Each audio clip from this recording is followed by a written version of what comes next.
5-7 suited, I'll probably be folding no matter what. This guy's been hyper aggro on a big stack. But that's kind of what you're supposed to do, and his raise sizing is good, so there's a good chance he's actually a good player. We'll make a note if he is. Give him a red. Obviously we're going to be open cramming this here. If it folds to us, which it has. And last time we did this, I had ace-4 and he had ace-6, and we ended up chopping. But looks like that time we got through, luckily. Again, we'll be open cramming this. He has bad results at the $27 level, so maybe he's not good. Loser, solid, sample. I really think this guy's opening extremely wide right here. I'm tempted to just shove this. Only reason I don't is because I have pretty limited fold equity, but I'm going to do it. I think I do have some fold equity. It costs him 50k. He's not getting 2-to-1. He's not going to call with any 2. And our hand can be the best, and it can be way the best against queen 2 suited. And he hits. Oh, I hit triple eyes. Never mind. Okay, saw the queen and I almost puked, but I'll go ahead and take that. So okay, apparently I overestimated my fold equity. But I did correctly estimate that he's opening a super wide range. In cutoff, hold. What did I have? 12 or 11 X stack reshove. So that was nice. We had his spades covered. We had obviously had 2 live cards, but he was a fairly solid underdog to our hand, and now we're just right back in it. So that's good. This is about the stack that I had when I lost. No, it wasn't. I had even less than this when I lost the 8th hand. But now in this tournament, my 8s have killed me twice. Both times I easily could have won the pot, and if I had won either of them, I'd have a huge stack. Both times I was, you know, a 4-to-1 underdog when the money went in, though. So can't really complain, really. Just lucky to still be here, actually.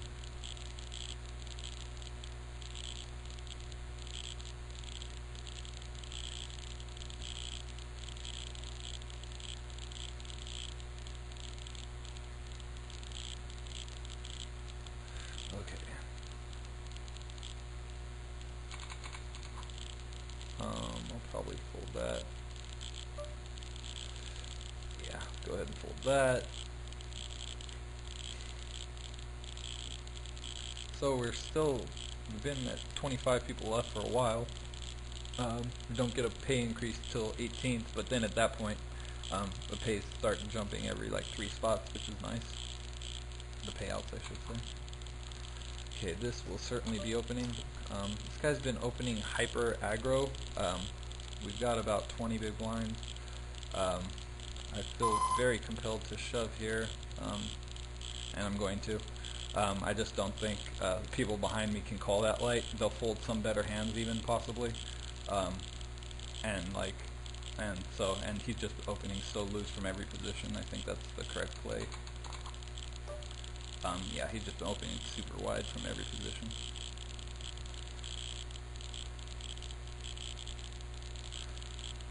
Slightly uncomfortable because he's under the gun, and obviously we have no information on anyone behind us on the strength of their hand. So obviously they can wake up with like queens plus and call us, but or like even, you know, jacks plus and call us. But they'll be in a tough spot if they have a hand like 8s, 9s, or 10s. So sometimes we'll get them to fold a better hand, I believe.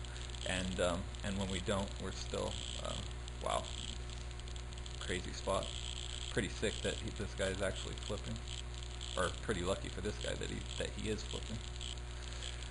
And he's out. It looks like a strange overcall, but I think it's fairly standard when it goes button and this guy reshoves that particular stack size. I'm just going to fold this out of position to good, or actually he's not good, but he's been hyper aggro and he could shove on me pretty light. On that stack size, like raise folding is okay too, I guess. This I'll open if it folds to me. Being in position is obviously different. It shouldn't be too different because I'm either going to be raise folding or no, I mean I'm just going to be raise folding no matter what. But yeah, so you can't, if you're folding queen nine suited on the button, then you're just giving uh, giving away money, really. You don't have to open every button, clearly, but queen nine suited is, you know, like a top 30% hand or something, I think. So I mean, that's the easy open on the button. Yep, and so we're going to open it. We're going to make it 15-1-2-1 and fold to a re-raise quite clearly. And we got just flatted, which is bizarre, but this guy's bad, so obviously his big aces most likely would be three betting pre, so we're going to go ahead and bet 21-1-1, slightly less than half pot. I could, I mean, it's such a dry board, I could just see bet smaller, like 18K. I was just worried that against a bad player it might make them tempted to like check raise bluff.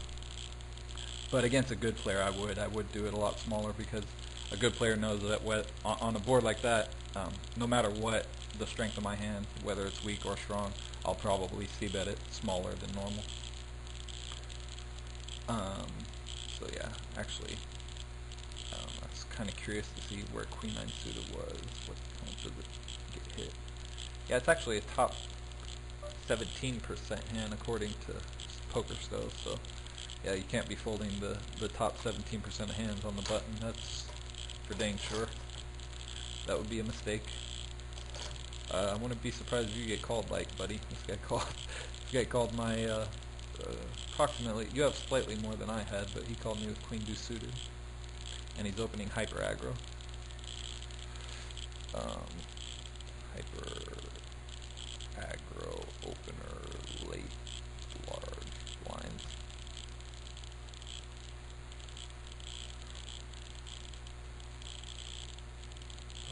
Look at this. I need 22K more VPPs or whatever. That's some kind of player points, VPPs. But if I get 22K more of those, then PokerStars give me 3,400. Yeah, look at that. So sick.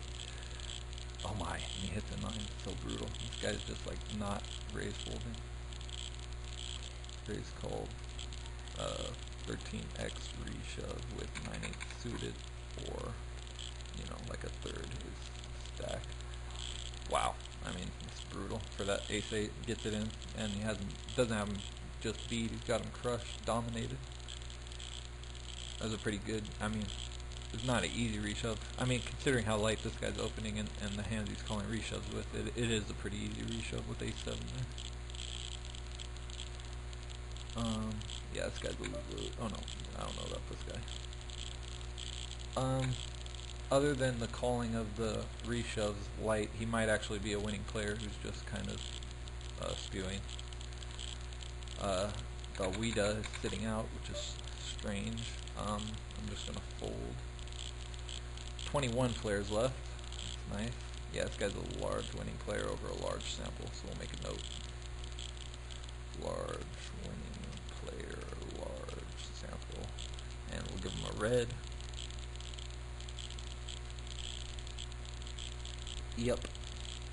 So yeah, seemed like he was fairly good, except, and he's getting some price to call both my reshove and this guy's reshove, and both times it wasn't for all his chips or anything, so it looks worse than it is just because the value of his hands were pretty terrible, and because he happened to be in really bad shape against the hands that me and the other guy showed up with, but okay, definitely open this under the gun. Pretty much have to call Dawida. He's got less than 10 big blinds. This guy's flatting us, which is bizarre. I'm going to search him real quick to see if he is as big of a donk as it looks like he could be. But on these stack sizes, a flat is pretty scary, just because he has a good stack size for reshoving, so the fact that he doesn't reshove is, you know, frightening. If we actually hit something, we'd be more worried. But now, even like his middle pair hands and stuff, which is a lot of what he's flatting, have, you know, and then also he's sometimes flatting big pairs. So I'm just going to give up here with these particular stack sizes. C-betting's okay. You can just bet fold. but I'm opting to check fold here. He's been fairly tight, and obviously if he has like any pair, he's not folding on this board, and I think most of his range to flat us is pairs. Not necessarily big pairs, but like big and medium pairs. Yeah. We're not, it's like, there's 30k in the middle, which is a big pickup if I shove and he folds. Solid, winner, large, sample. Give him a red too, just because he's a winner.